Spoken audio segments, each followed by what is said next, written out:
It turns out that libs were actually funding racism. So do you remember when Donald Trump said there were good people on both sides of that Unite the Right rally in Charlottesville in 2017? Yeah, it turns out he was wrong, because there were leftists on both sides. The Department of Justice just charged the left-leaning Southern Poverty Law Center with wire fraud, false statements, and conspiracy to commit money laundering after the group was caught funneling over $3 million in donated cash to violent racist extremist groups, including the Ku Klux Klan and the American Nazi Party. In fact, according to the charges, one of those people who organized that Unite the Right rally in Charlottesville, you know, the one about the Robert E. Lee statue and then some neo-Nazis showed up and leftists lost their absolute mind. One of the guys who organized that event was actually an SPLC plant that they paid $270,000 to help organize the event. The FBI's indictment claims he made racist statements in an online chat group at the SPLC's direction and even paid to help people get to the event. Translation?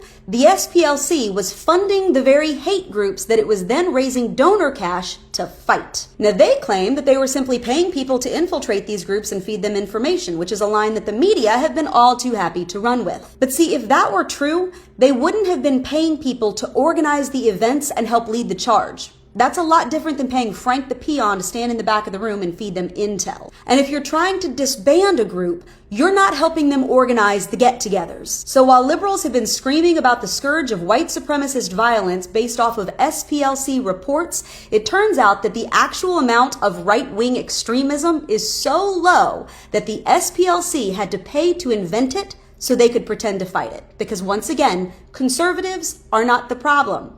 Leftists and their love of violence is. You know, this is actually crazy, and I had to triple check this stuff when I first heard this, because this should be one of the biggest bombshell stories to come out, that these left-wing groups were literally paying to fund extremism. They were paying to fund racists. They were paying to fund actual Nazis. Crazy.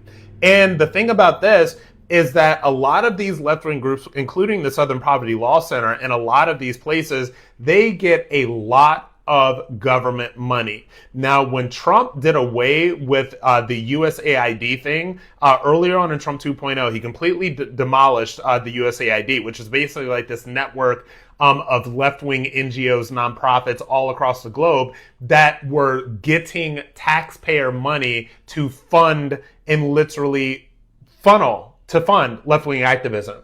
So now that we understand that groups like the SPLC are literally funding the very racists that they're pretending to fight against, it really makes you think, what is the point of all of these nonprofits? What is the point of the nonprofit industrial complex but to create problems so that the liberals can create problems that they can then, quote unquote, fight against?